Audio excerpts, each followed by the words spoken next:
नमस्कार, मी विशाल पाटील।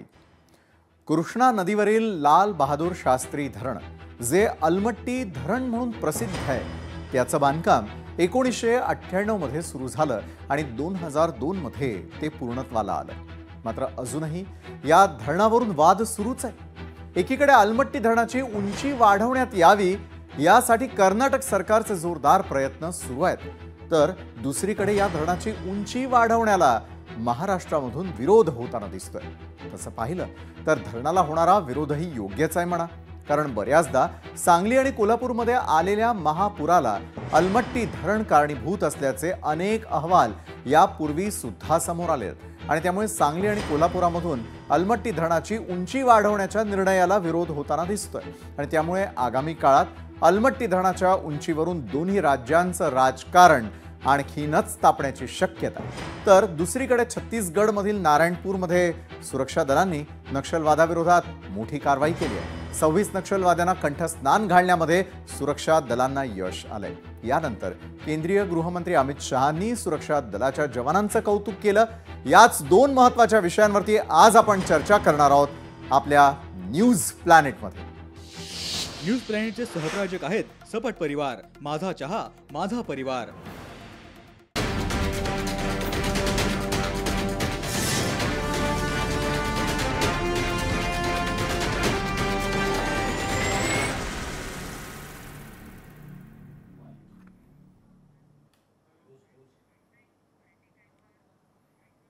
एका बाजूला अलमट्टी धरणाची उंची वाढवण्याचा घाट कर्नाटक सरकारकडून घालण्यात येतोय आणि याच निर्णयाला महाराष्ट्रामधून विरोध होताना दिसतोय। धरणाची उंची वाढवू नये यासाठी सांगली आणि कोल्हापूर जिल्ह्यामध्ये आंदोलनं करण्यात आलेली आहेत।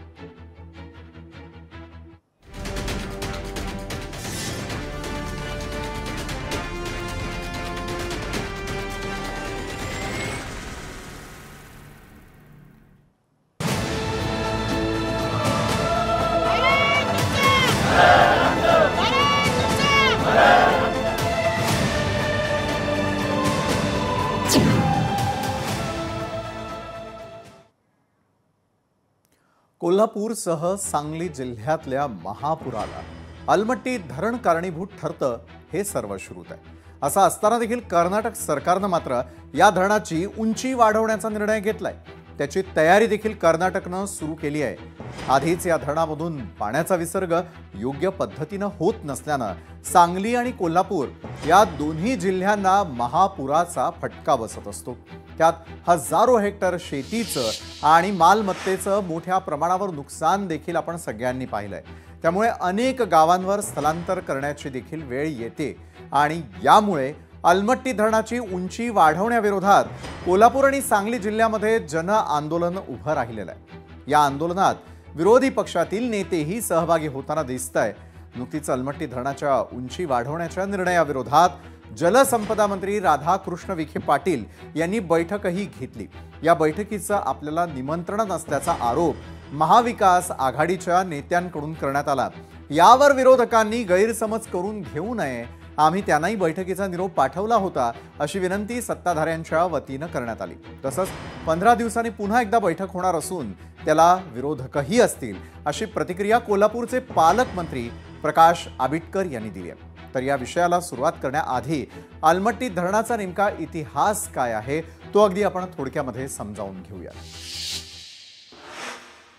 तर अलमट्टी धरणाचा नेमका इतिहास काय सांगतो तर 1963 साली अलमट्टी धरणाच्या बांधकामाला केंद्रीय जल आयोगानं मान्यता दिली होती। त्या मान्यतेवेळी धरणाची नियोजित उंची ही 500 मीटर इतकी होती। नंतर कर्नाटकनं धरणाची उंची 505 मीटर पासून थेट 519 मीटर पर्यंत वाढवत नेली। मग अलमट्टी धरणाचं बांधकाम हे 1998 मध्ये सुरू होऊन 2002 मध्ये त्याचं काम पूर्णत्वाला आलं। तर अलमट्टी धरणाचा नेमका इतिहास काय तो आपण जाणून घेण्याचा प्रयत्न केला। तर अलमट्टी धरणाची उंची वाढवण्याला महाराष्ट्रामधून नेमका का विरोध होतोय त्याची कारणं देखील आपण आता जाणून घेऊया। यामागची नेमकी कारणं काय आहेत? अलमट्टी धरणाच्या उंचीला विरोध का? तर अलमट्टी धरणामुळे सांगली आणि कोल्हापूर जिल्ह्यामध्ये महापुराची स्थिती गंभीर होते। सांगली, मिरज आणि शिरोळ तालुक्यामधील हजारो हेक्टर शेती ही त्यामुळे पाण्याखाली जाते. शेती पाण्याखाली गेल्यानं पिकांचं तर मोठं नुकसान होतच, तर नागरी वस्त्यांमध्ये पाणी शिरल्यानं मालमत्तेचं देखील प्रचंड प्रमाणामध्ये नुकसान होतं. महापुरामुळे जीवितहानीचाही मोठा धोका संभवतो. तर 519 मीटर उंची असताना गंभीर स्थिती आहे. जर हीच उंची आता 524 मीटर केली तर मात्र महापुराची स्थिती आणखी भयावह होऊ शकते.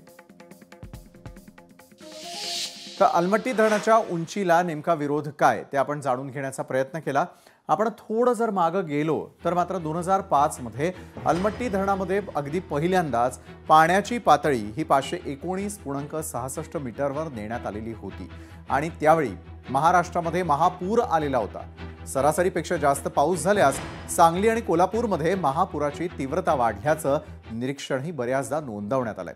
तसंच सांगली आणि कोल्हापुरातील महापुराला अलमट्टी धरण कारणीभूत असल्याचेही अनेक अहवाल आलेले आहेत. असं असताना कर्नाटक सरकारला या धरणाची उंची का वाढवायची आहे, यामागचा त्यांचा हेतू नेमका काय आहे हेही जाणून घेणं तितकंच महत्त्वाचं आहे.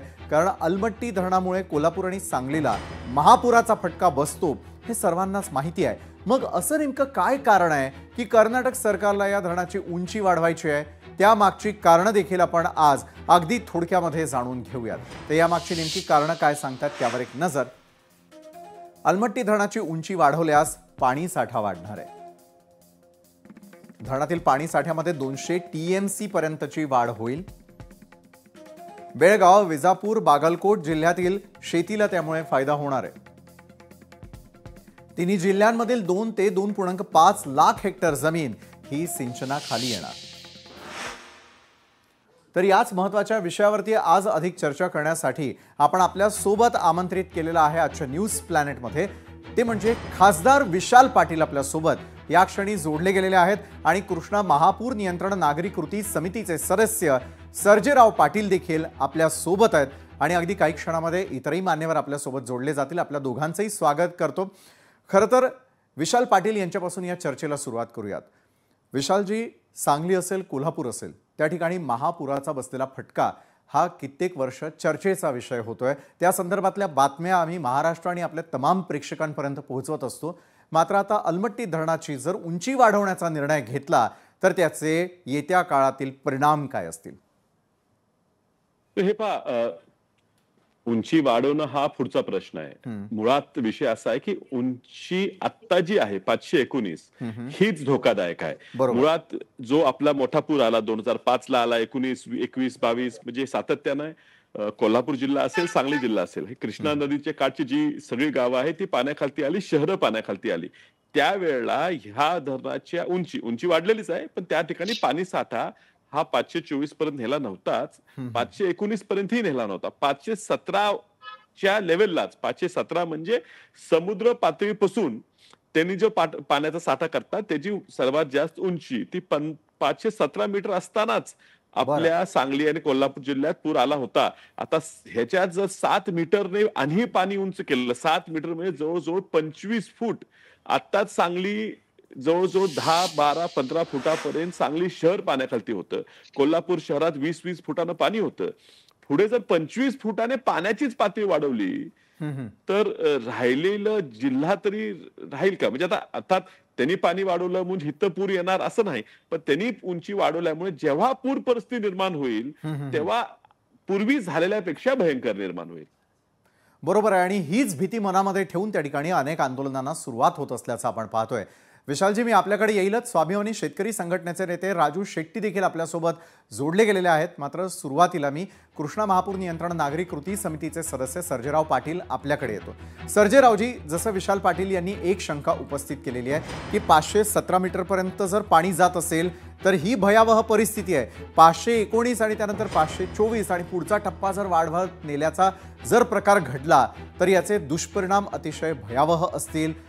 सांगली असेल, कोल्हापूर असेल, तिथल्या संपूर्ण परिसरामध्ये शेती असेल किंवा इतर गोष्टींनाही फटका बसतो, नागरी वस्तींनाही फटका बसतो. काय निरीक्षण नोंदवणार आहात आपण? काय झालंय, वस्तुस्थिती अजून राज्य शासनाला कळालीच नाही. कारण अलमट्टीला त्याचा पाण्याचा अव्यास आहे, त्यांना पाण्याची गरज आहे. त्यांचं 5.5 लाख हेक्टर जमीन पाणी ओलिताखाली आणायचं आहे. म्हणून त्यांना उंची वाढवणं गरजेचं जरी असलं, त्यांनी त्यांच्या राज्याचा विचार जरी करत असले, तर आपल्या राज्याचे राज्यकर्ते काय करत आहात हा प्रश्न पडला आहे. सातत्यानं आम्ही त्यांना जागं राहण्याचं काम करतोय, पेटवण्याचं काम करतोय. का तर आम्ही आता पाण्यामध्ये बुडत आहोत, तुम्ही काय करणार याबद्दल आम्ही सातत्यानं हा प्रश्न विचारत आहोत. आज सुद्धा त्या एक बैठक जी लागली होती ती चक्का जाम आंदोलनाचं हे यश आहे. नागरिक रस्त्यावर आले, म्हणजे ज्या ज्या वेळेला नागरिक रस्त्यावर येतील त्या त्या वेळेला तुम्ही बैठका घेणार. आणि बैठकीमध्ये त्यांचा सूर असाच होता की अलमट्टीच्या फुगीचा कोणताही विषय या ठिकाणी त्यांनी घेतला नाही. मी त्यांना दाखवून दिलं की अलमट्टीच्या या विषयासंदर्भात लवादाने ज्या वेळेला निर्णय दिला त्यावेळेला लवादाने त्यामध्ये स्पष्ट सांगितलेलं आहे की कर्नाटकाच्या अलमट्टीची फूग आपल्या महाराष्ट्रात येत नाही. आणि त्यानंतर वडनेरे समितीनं जो अभ्यास केला तो वडनेरे समिती अभ्यास करत असताना त्यांनी लवादाचा हा विषय उचलून धरला आणि त्यांनी राजापूरपर्यंतच अभ्यास केला, त्यांनी अलमट्टीपर्यंतच अभ्यास केलेला नाही. वास्तविक राज्य शासनाला महापुराची कारणे मीमांसा शोधणं ही समिती नेमली 10 वर्ष अभ्यास करून या समितीनं असे निष्कर्ष दिले, त्यामध्ये अलमट्टीचा शब्दच यामध्ये कुठं आला नाही. त्यामुळे शोकांतिका वाटते की राज्यकारभार करणारे हे राज्यकर्ते यांना का समजत नाही, त्यांच्या का लक्षात येत नाही की महापुराची फूग आल्यामुळे या ठिकाणी सांगली कोल्हापूर पाण्याखाली जात आहे. वास्तविक यामध्ये CWCने गाईडलाईन दिले आहेत केंद्राने ठरवून, त्याचा सुद्धा त्यांना विसर पडलेला आहे. हे आणि त्यांना वेळोवेळी सांगावं लागतं की एवढी पाण्याचा साठा जर त्यांनी केला तर सर्जेराव पाणी पाटील येत आपल्याला नाही. थोडंसं थांबवतो या क्षणाला. पुन्हा एकदा आपल्याकडे येईल. राजू शेट्टी आपल्याकडे देखील येणार आहे. मात्र यावेळेला थेटपणे पालकमंत्री स्वतः प्रकाश आंबेडकर आपल्यासोबत जोडले गेलेले आहेत. आरोग्यमंत्री देखील आहेत ते.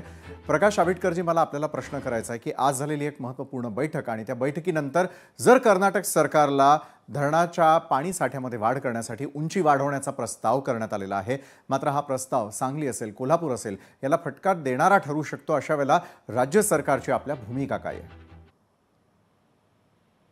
नाही, राज्य सरकारची भूमिका याच्याबद्दल निश्चितपणानं विरोधाची असणार आहे. यापूर्वी सुद्धा सुप्रीम कोर्टामध्ये राज्य सरकारने याच्यामध्ये आपला हस्तक्षेप दाखल केलेला आहे आणि त्याचबरोबर याच्यामध्ये अजूनही काय करायला पाहिजे त्यासाठी आज राधाकृष्ण विखे पाटील साहेब जलसंपदा संपदा मंत्री त्यांनी बैठक बोलवली होती.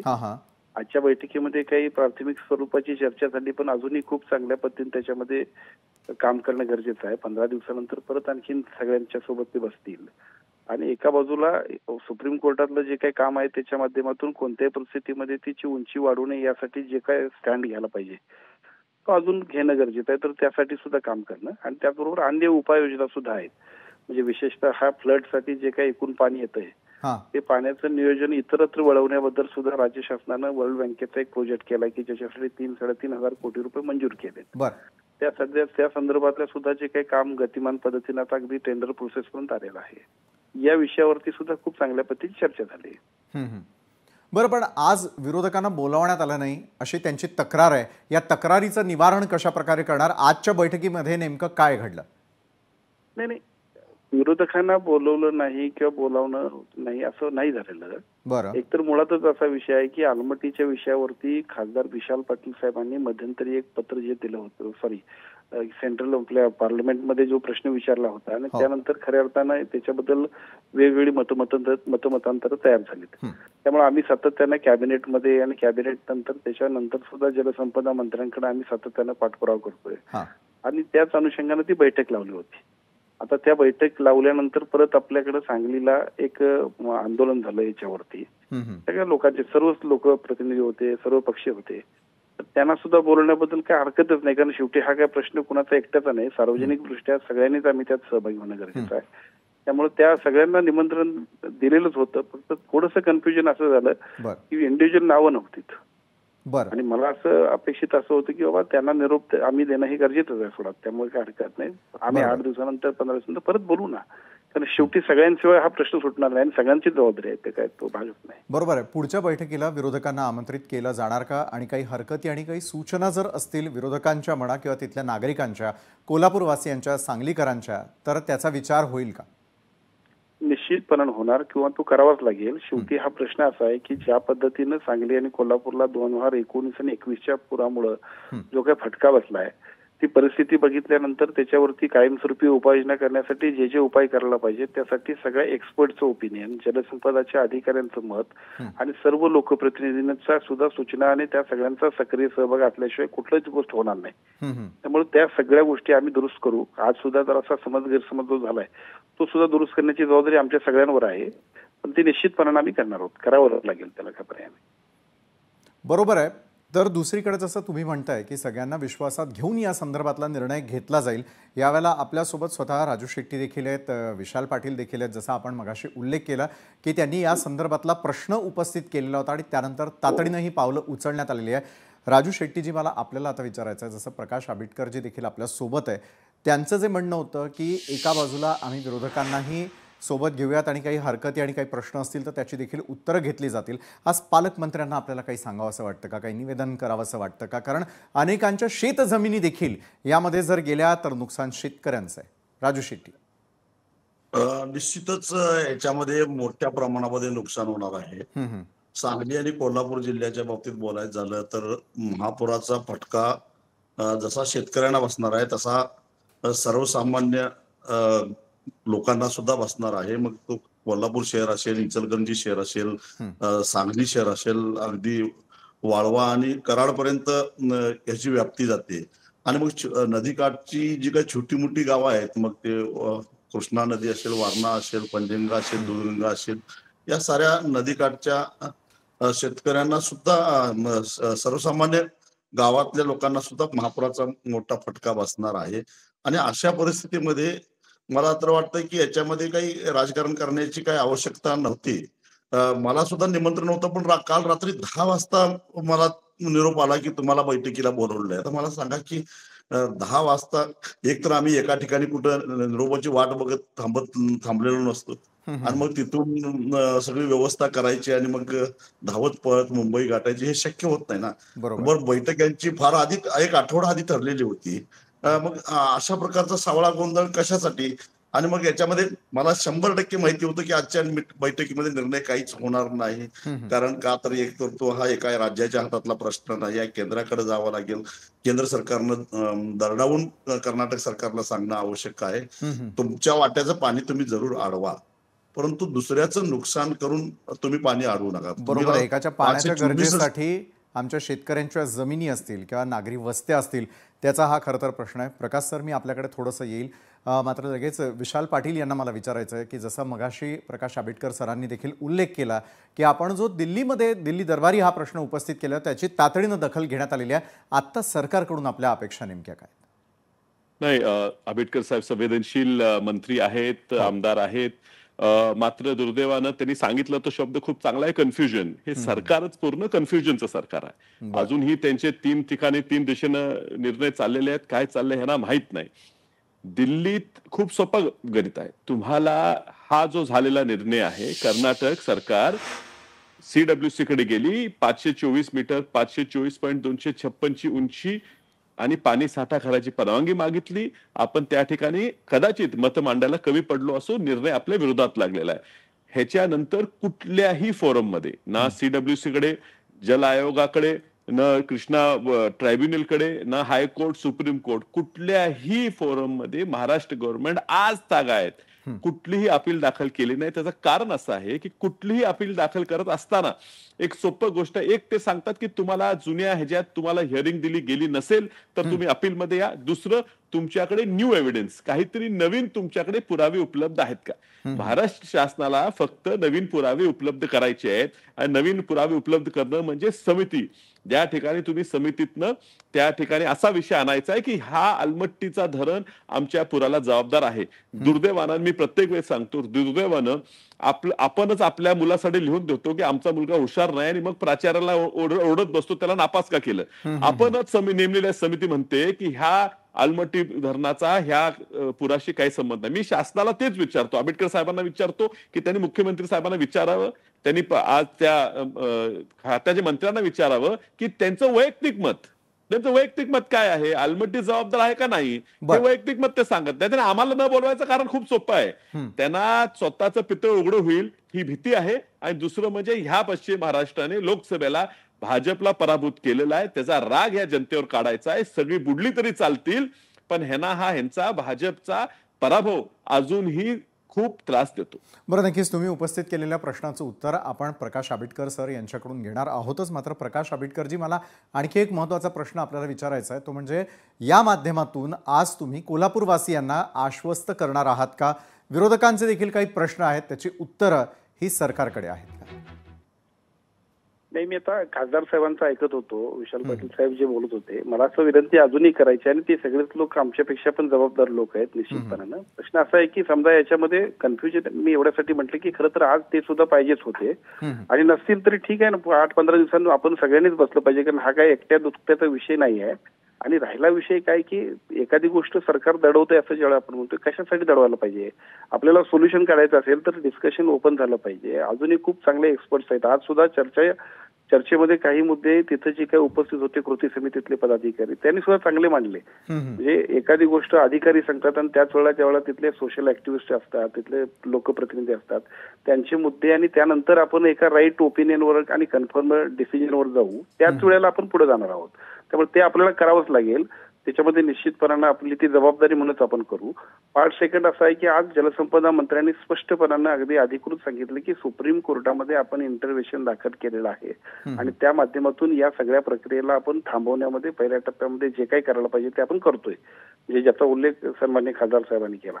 कोणत्याही परिस्थितीमध्ये आपण त्याच्यामध्ये इंटरव्हेन्शन जे केलेलं आहे की ज्याचा उपयोग आपल्याला उद्या त्यांचं जे काही एकूण काम सुरू करण्याची धावपळ असेल तर त्याला आपण ब्रेक लावणार आहोत. प्रश्न तिसरा असा आहे की आता आपण जो म्हटलं की कोल्हापूरवासियांना किंवा सांगलीवासियांना आपण सगळ्यांनी जे काही आश्वस्त करायला पाहिजे, तर निश्चितपणाने या प्रश्नाचं सोल्युशन काढण्यासाठी जे जे करावं लागेल ते करण्यासाठी एका बाजूला शासन स्तरावरती कायदेशीर लढाईमध्ये जे काही त्याच्या बरोबरीनं जे अन्य उपाय आपल्याला करावे लागतील, उदाहरणार्थ ते पाणी वळवण्यासाठी, आणि पाणी वळवण्यासाठी जे काही वर्ल्ड बँकेचा एक प्रोव्हिजन केले की ज्याच्यामध्ये 80 TMC पर्यंत पाणी सुद्धा आपण तिकडे वळवू शकतोय काय, असाही आपला प्रयत्न चाललेला आहे. या सगळ्या प्रयत्नांना सुद्धा अधिक चांगल्या पद्धतीने गतिमान करण्यासाठी आणि कोणत्याही परिस्थितीमध्ये या सगळ्या पूरग्रस्त नागरिकांना या सगळ्या त्रासापासून थोडीशी मुक्तता देण्यासाठी आपण काम करणार आहोत. नक्कीच आपण एका बाजूला आश्वस्त देखील करतात, त्यामुळे कोल्हापूरवासियांना जे प्रश्न असतील त्याची उत्तरं शोधण्याचा आपण प्रयत्न केला. धन्यवाद प्रकाश आंबेडकरजी, तुम्ही आमच्यासोबत होतात. इतरही मान्यवरांबरोबर ही चर्चा अशीच सुरू आहे, आणि या चर्चेमध्ये आपल्यासोबत भाजप समर्थक अपक्ष आमदार शिवाजी पाटीलही जोडले गेले. शिवाजी पाटील आपल्यासोबत आहे. शिवाजी पाटीलची विरोधकांनी एका बाजूला आंदोलन करण्यासंदर्भातली भूमिका घेतलेली आहे, कारण एका बाजूला सरकारनं घेतलेला निर्णय आणि त्या संदर्भात असलेलं कन्फ्युजन हे आत्ता चर्चेमध्ये देखील समोर आलेलं होतं. काय भूमिका असणार आहे आपल्या ठिकाणच्या नागरिकांसाठी? शिवाजी पाटील,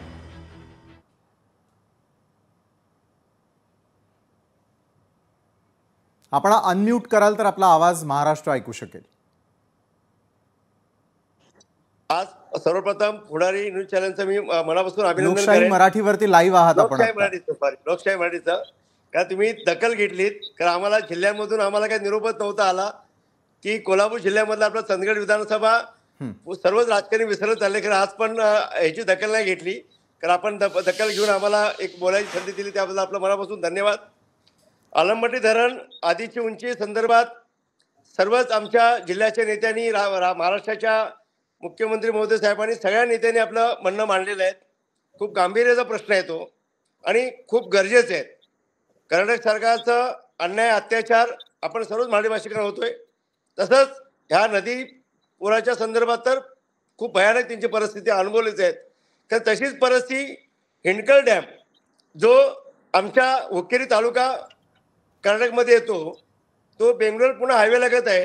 तर आमची हिरण्यकेशी नदी, घटप्रभा नदी, ताम्रपर्णी नदी ही ह्या तिन्ही नद्या आमच्या चंदगड विधानसभा क्षेत्रातल्या या हिंडकल डॅम मध्ये जोडल्या गेल्यामुळे याची दखल कोणी नाही घेतली. खरं आपण दखल, मला असं वाटते की 2019ला जेव्हा मी आलो, ह्या पूर परिस्थितीमुळे मला आज आमदार मला होण्याचा एक मान भेटला, त्या पुरांमुळेच भेटला. कारण गांभीर्याने मी याचा अभ्यास करून सांगतो तुम्हाला की 2019ला त्याची क्षमता 51 TMC केली गेली.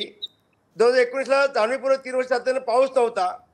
पाऊस जाणीव कमी असून सुद्धा त्याची उंची हिने 51 TMC वाढवली.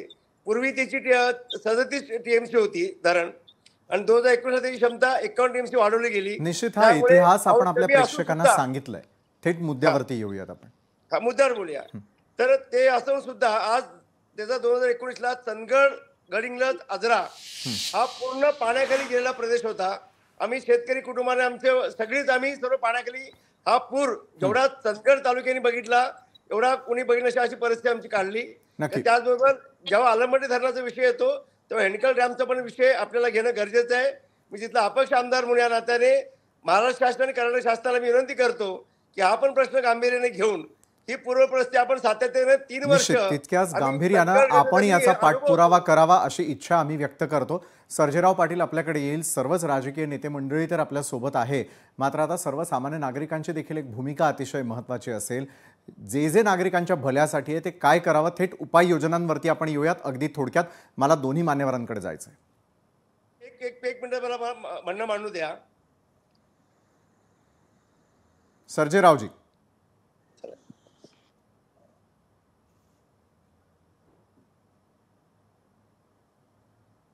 राजू शेट्टींकडे मी थेटपणे जाईल. राजू शेट्टीजी, आज आपण उपाययोजनांवरती बोलायला हवं. काय घडलंय, काय इतिहास होता हे अवघ्या महाराष्ट्राला पूर्णपणे माहिती आहे. मात्र आता वेळेवरती कारवाई करण्याची गरज आहे आणि वेळ अधिक न दवडता काय करायला हवंय सरकारनं. राजू शेट्टी, केंद्र सरकारनं आणि CWCनं महाराष्ट्र आणि कर्नाटक सरकारला बोलावून त्यांच्या समोर चर्चा केली पाहिजे. कारण हा मुद्दा कर्नाटकला पाणी किती जाते हा नाही आहे, तर कर्नाटकनं पाणी अडवत असताना जुलै आणि ऑगस्ट मध्ये पाण्याची पातळी जेव्हा जास्त असते त्यावेळी जर अडवलं तर त्याचा त्रास महाराष्ट्राला आणि सीमा भागातल्या कर्नाटकाला सुद्धा होतो. कारण चिकोडी, आतनी तालुक्याला सुद्धा या महापुराचा त्रास होतोय, केवळ महाराष्ट्रालाच होत नाही.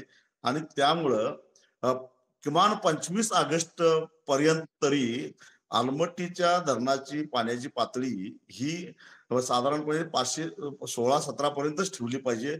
आणि मग 25 ऑगस्ट नंतर, कारण कृष्णेच्या पाण्याचा जो प्रवाह तो जवळजवळ जानेवारी पर्यंत असतो, त्यानंतर त्यांनी खुशाल त्यांच्या वाट्याचं जे काही पाणी आहे ते 524 मीटर पर्यंत अडवावं, काय हरकत नाही. परंतु किमान 25 ऑगस्टच्या आधीपर्यंत तरी ती पाण्याची पातळी गाठू नये असं सांगणं गरजेचं आहे. याचं कारण तुम्हाला सांगतो की ही सगळी भौगोलिक रचना जर आपण डोळ्यासमोर आणली तर आंबोली पासून ते महाबळेश्वर पर्यंत 225 किलोमीटर लांबीचा हा जो सह्याद्रीचा डोंगर आहे, या डोंगरावर पडणारं पावसाचं सगळं पाणी हे कृष्णेमध्ये जुलै महिन्यामध्ये येत असतं. आणि ते दररोज 5 लाख क्युसेक इतकं पाणी येत असतं. डोंगरावरनं येणारं पाणी आमच्याकडे वेगात येतं आणि पुढे जाणारं पाणी अत्यंत हळूहळू जातं.